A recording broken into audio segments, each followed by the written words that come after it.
Mein Name ist Ghassan Ghazi aus Syrien. Ich bin der Vater von Karim und Said. Ich bin Aya. Ich bin Taina. Mein Name ist Klaus Hader. Mein Name ist Binazir Yusufi. Ich heiße Steffi Mamba. Ich heiße Eric Chungwa. Mein Name ist Raid und... Mein Name ist Han. Hallo, ich bin Raika. Ich bin die Albulena Nika. Ich hatte Angst aus der Türkei nach Griechenland mit dem Boot, dass die Kinder ertrinken.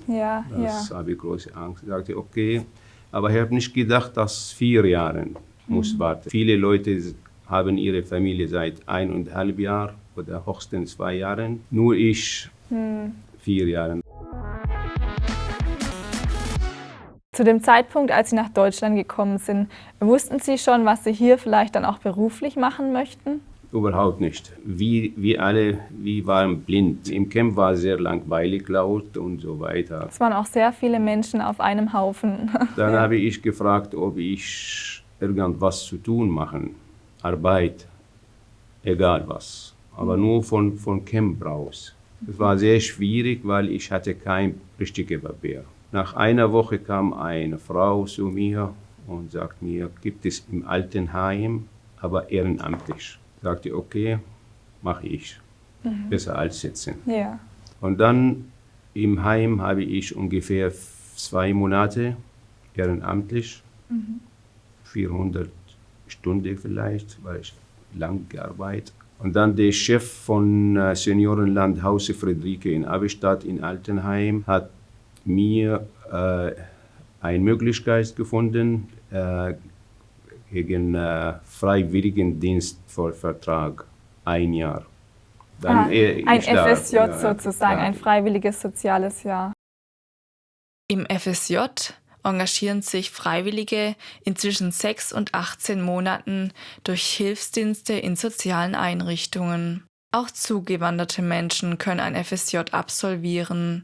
Die FSJler erhalten während der Freiwilligenzeit ein monatliches Taschengeld und sind gesetzlich krankenversichert. Am Ende des Freiwilligendienstes wird ein Zeugnis über den FSJ-Einsatz ausgestellt, der den zukünftigen Ausbildungsstellen oder Arbeitgebern bei der Bewerbung beigefügt werden kann. Die Berufe, die im FSJ kennengelernt werden, müssen im Nachgang nicht gewählt werden. Wie auch vor dem FSJ hat man die freie Berufswahl.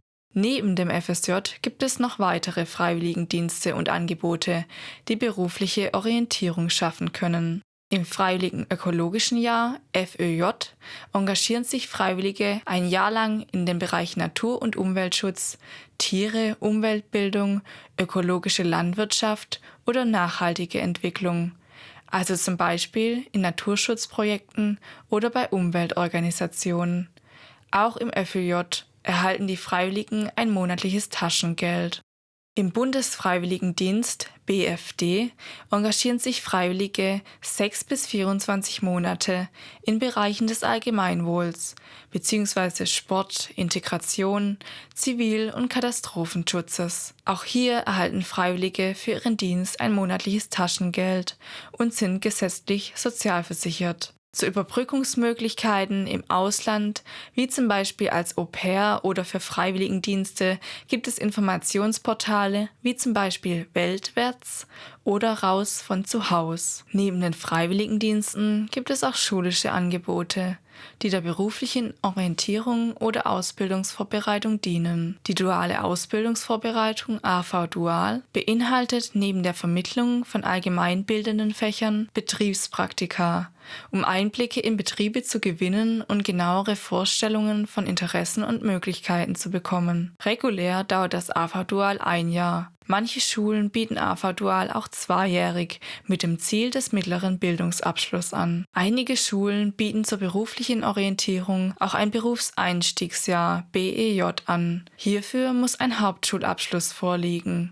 Die einjährige Berufsschule in Vollzeit wird dabei ergänzt durch ein begleitendes Betriebspraktikum. Im BEJ sollen die Ausbildungsreife verbessert und berufliche Kenntnisse und Fertigkeiten in einem Berufsfeld erworben werden. Teilnehmerinnen einer Einstiegsqualifizierung EQ können in 6 bis 12 Monaten in einem Unternehmen einen Ausbildungsberuf kennenlernen. Schließt sich an die EQ eine Ausbildung an, kann die Ausbildungszeit um bis zu 6 Monate verkürzt werden. Das Vorqualifizierungsjahr Arbeit-Beruf VAB dauert 1 Jahr. Im Fokus stehen Praxisarbeitsfelder und Betriebspraktikum, um berufliche Orientierung zu schaffen. Durch Bestehen der Abschlussprüfung kann ein Hauptschulabschluss erworben werden. Neben diesen Möglichkeiten gibt es weitere Bildungsangebote, wie zum Beispiel 1- oder 2-jährige Berufsfachschulen oder Berufskollegs, durch die berufliche Grundausbildungen angestrebt werden können.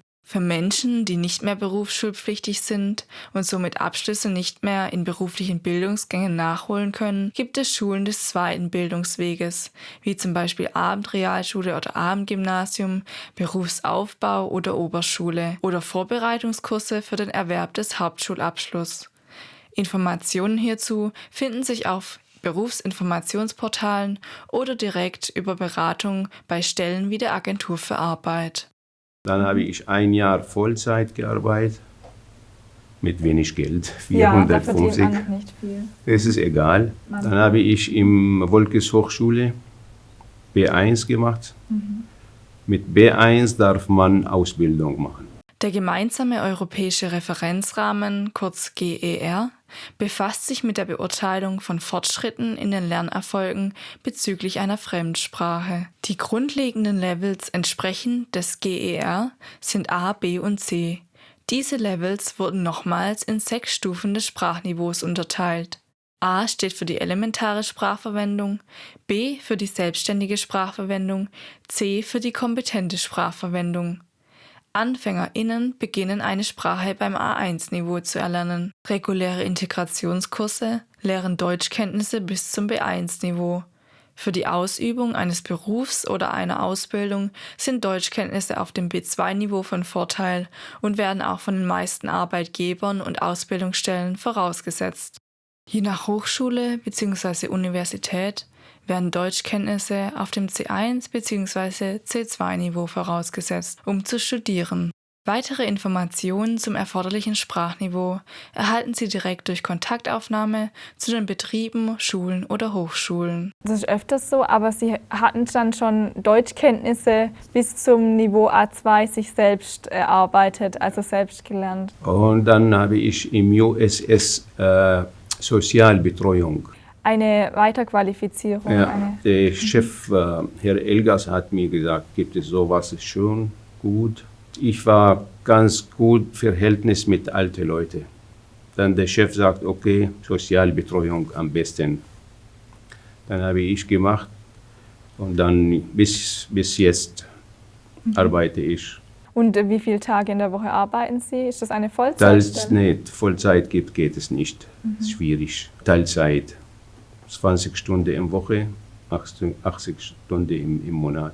Ich versuche mehr, aber leider bei Betreuung schwierig. Macht Ihnen die Arbeit Spaß? Ja, ohne alte Leute kann ich nicht leben heute. Sie kennen die mittlerweile schon sehr gut, die alten Leute. Ja. Altenheim bei uns, bei Friederike, ist klein. Alle Bewohner sind 40, nicht mehr. Ganz klein. Und dieses besondere Altenheim, dass alle mit die Bewohner und Mitarbeiter wie eine Familie. Besonders gibt es 2 Italiener, sind, ich weiß nicht, ob kann sagen, sie sind ein bisschen lustig. Sie machen ein bisschen immer zufrieden, also zum Beispiel. Sie haben ja dann schon sehr gut Deutsch gesprochen, als Sie damals den Integrationskurs besucht haben. Wie haben Sie sich davor Deutsch beigebracht? Was hat Ihnen dabei geholfen? Haben Sie Bücher Lateinisch. Ich habe in Syrien Deutsch, Englisch gelernt und Französisch gelernt, ein bisschen, 20%, und Deutsch auch. Als ich gekommen bin, habe ich ungefähr 150 Wörter von Deutschsprache. Und im Altenheim 1 Jahr. Das hat geholfen. Ja, die Hälfte Schwäbisch. Und gibt es in Syrien dann auch Dialekte? Ja, wie überall, aber vielleicht in Syrien noch viel mehr.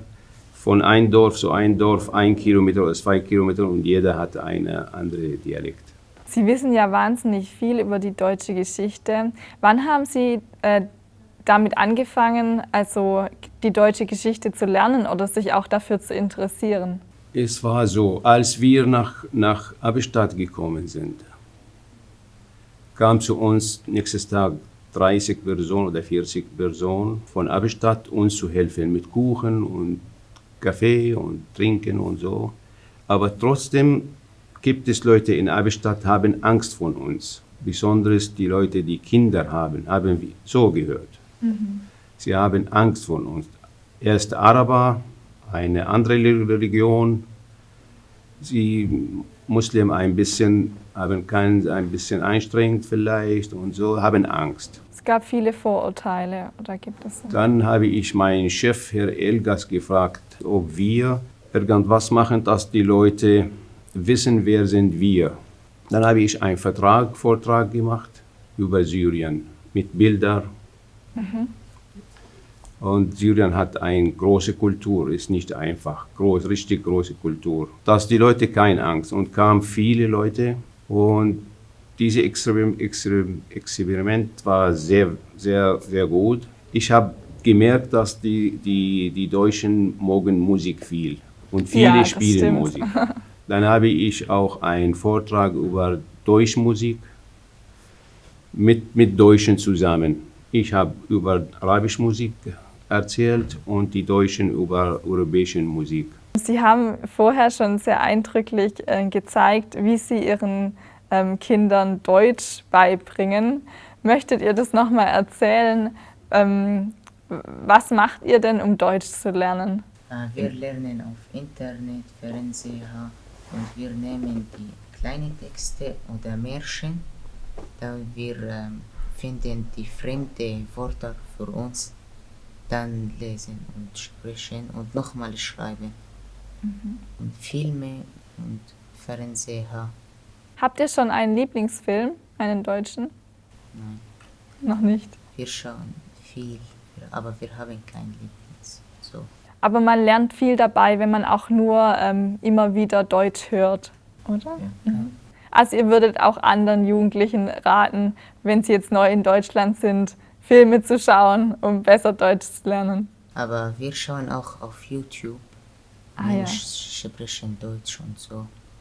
Ja. Und das auch hilft wie Radio und Fernseher und Filme. Mit Schreiben im Test oder im Schule sind sehr gut, aber sprechen, wir haben keinen Kontakt mit niemand. Ja, das war jetzt... Deshalb die sprechen, sie wissen alle viele, aber sie können nicht sprechen. Das war jetzt im letzten Jahr sehr schwierig. Mit niemand Kontakt gemacht, ganz selten. Wer hat Ihnen damals geholfen, eine Vorbereitungsklasse zu finden für Ihre Kinder? In Baden-Württemberg muss man mindestens 12 Jahre eine Schule besuchen. Diese Schulpflicht gliedert sich in die Pflicht zum Besuch der Grundschule und einer auf ihr aufbauenden Schule für mindestens 9 Jahre und die Pflicht zum Besuch der Berufsschule für 3 Jahre. Diese wird erfüllt durch Besuch einer beruflichen Schule und berufsvorbereitenden Schulen. Solange ein Freiwilligendienst absolviert wird, ruht die Berufsschulpflicht.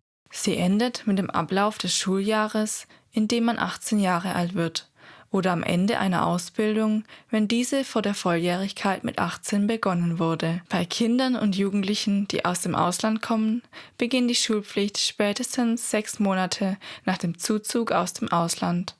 Neu zugewanderte Kinder zwischen 10 und 14 Jahren, die noch über keine oder keine ausreichenden Deutschkenntnisse verfügen, können sogenannte Vorbereitungsklassen, kurz VKL, besuchen, um grundlegende Deutschkenntnisse zu erlangen und so im späteren Regelunterricht mitzukommen. Bei Anmeldung im Rathaus melden die Einwohnermeldeämter bzw. Bürgerämter der Kommune, in der die Familie wohnt, die Kinder zwischen 10 und 14 Jahren an das Landratsamt oder bei städtischen EinwohnerInnen an die Stadt Heilbronn. Dann findet für die gemeldeten Kinder einmal im Monat ein Einstufungstermin statt, bei dem über bestimmte Aufgaben die Kenntnisse der Kinder in den Fächern Mathematik und Englisch abgefragt und festgestellt werden. Entsprechenden Testergebnissen, den vorliegenden Zeugnissen aus Herkunftsländern, des Wohnorts sowie weiteren individuellen Faktoren werden die Kinder dann an die für sie gut erreichbaren VKL-Klassen von Schulen im Stadt- und Landkreis vermittelt. Das ist vom Landratsamt. Genau, vom Landratsamt hat organisiert. alles organisiert und sie haben erst Berufung gemacht und war nicht gut. Aber sie haben die beiden nach Steinbeiß-Schule in Ilsfeld, weil es nicht weit weg von Haus. Wir wohnen dort auch. Und sie haben noch eine kleine Prüfung gemacht. Und okay, mit VKL. Dann die Lehrerin hat mir erzählt und hat mir gesagt, sie können 8. Klasse. Aber im 8. Klasse muss die ersten 2 Monate kontrollieren, ob sie können weitermachen oder nicht. Wenn nicht, dann wieder runter. Aber Gott sei Dank, sie haben sehr, sehr gut gemacht. Die letzte Prüfung, Mathe-Prüfung, hat Karim 1,5, die beste Note in Klasse. Sehr gut. Mit Mathematik. Der Rektorin im Steinbeiß-Schule hat mir erst, als sie gekommen sind, ich hatte auch keine Ahnung über Schule. Ja. Sie hat mir erzählt, jeder Schritt, wie kann machen hier, dass die beiden müssen machen, dass sie weiter. In Deutschland besuchen Kinder nach dem Kindergarten in der Regel ab einem Alter von 6 bis 7 Jahren eine Grundschule für 4 Jahre. Ab wann das Kind eingeschult wird, entscheidet sich häufig in der Einschulungsuntersuchung, die zwischen dem 4. und 5. Lebensjahr stattfindet. Eltern von neu zugewanderten Kindern zwischen 6 und 9 Jahren melden die Kinder an der Grundschule im Wohnort an.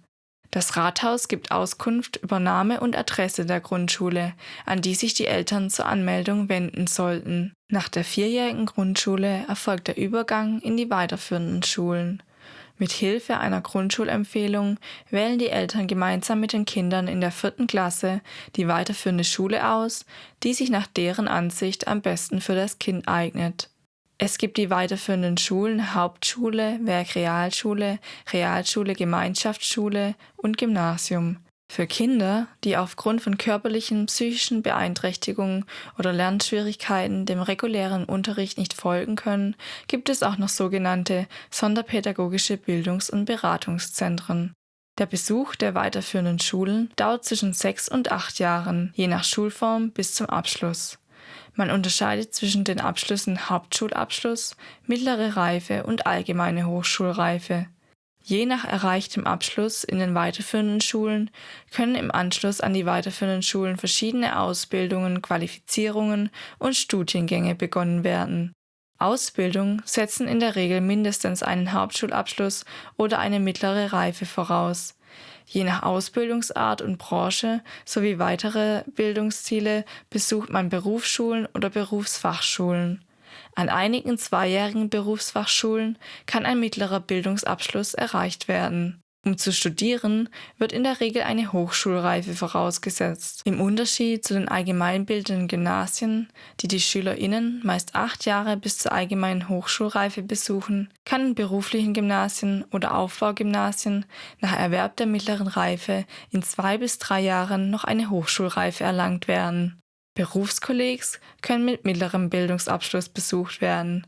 In einigen Berufskollegs kann die Fachhochschulreife erworben werden. Berufsorientierung bieten Qualifizierungsangebote wie AV Dual, EQ, BEJ sowie Freiwilligendienste. Weitere Informationen zu Bildungswegen und Bildungsabschlüssen bietet das Portal Bildungsnavi. Ich hätte da noch eine Frage, weil ihr ja gesagt habt, ihr habt jetzt Deutsch gelernt mit Fernsehen und Büchern und so weiter. Und Sie hatten vorher sehr eindrücklich erzählt, Herr Gassi, dass Ihnen auch die deutsche Geschichte dabei geholfen hat. Wie lernen Ihre Kinder mit der deutschen Geschichte die deutsche Sprache? Als die Kinder mit Märchen fertig sind, dann sie haben ein bisschen gut Deutschkenntnisse.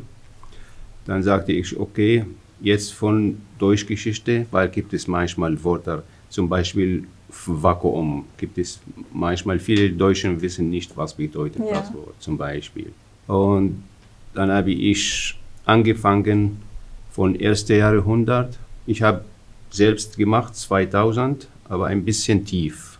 Aber mit Kindern nicht wie ich, sondern nur die wichtigste Name. Zum Beispiel, wer ist die erste Kämpfer in Deutschland? Arminus. Arminus, 1. Jahrhundert. Er ist 18 Jahre vor Christus geboren, 32 Jahre nach Christus gestorben. Der hat Varusgeschlacht gemacht, das ist berühmt. Und dann Alaric, dann Gissrig, Alaric von Gothen, hat wie Arminus gemacht. Zum Beispiel Gissrig von Vandalen, 450, als er Rom plünderte. Und dann, sie haben von mir nur die berühmte, zum Beispiel Frühalter-Spaltung in Deutschland. Die deutsche Spaltung, also... Ja, in Europa, nicht in Deutschland. Okay. Zum Beispiel, Said kann uns ein bisschen erklären über Spaltung. Es gab eine große Spaltung in Europa zwischen Weströmisches Reich und Oströmisches Reich, alles Odo Akar Ramilus Augustus getötet hat am 476. Danach gab es kein Weströmisches Reich und nach dem Zusammenbruch wollte die germanische Mensch oder der Franken das Machtvakuum. Wer hat geschrieben? Sumail von Pfändorf. Wann er ist geboren? 1632. Und was hat er ein berühmter Gesetz? Der Gesetz des Heiligen Römischen Reichs deutsche Nationen sind wie rigoroses ein Monstrum. Dass Sie wissen immer, was gibt es besondere Sachen. Ja, Nicht so tief, aber was Besonderes. das ist sehr faszinierend. Als Frühalter fertig gemacht haben mit Mittelalter, 700 zum Beispiel. 700 kann Said vielleicht uns erklären, welche Dynastie war im 700?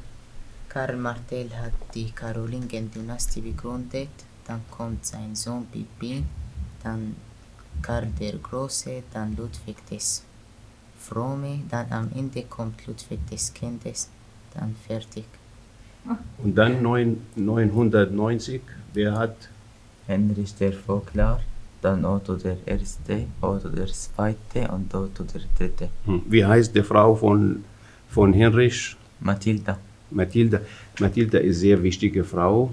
Gibt es eine Geschichte, er kann selber machen. Ist nicht einfach so nur eine Frau geheiratet. Nein, sie hat irgendwas, eine Rolle gespielt. Nachfolger von seinem Sohn, Otto II., was hat er gemacht? Er hat von einer byzantinischen Prinzessin verheiratet, heißt Johanna. Das in Deutschland heißt Politik heiraten. Ah ja. Sie können selber nachher lesen, warum hat er von. Ich habe nur die berühmten Leute oder Geschichte im Mittelalter, Frühmittelalter so.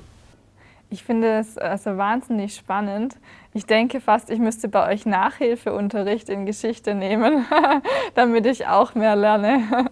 Sie haben auch ein Praktikum gemacht bei uns im Heim. Ah, okay. Dann in der Altenpflege? Altenpfleger. Welche Ausbildung gibt es auch?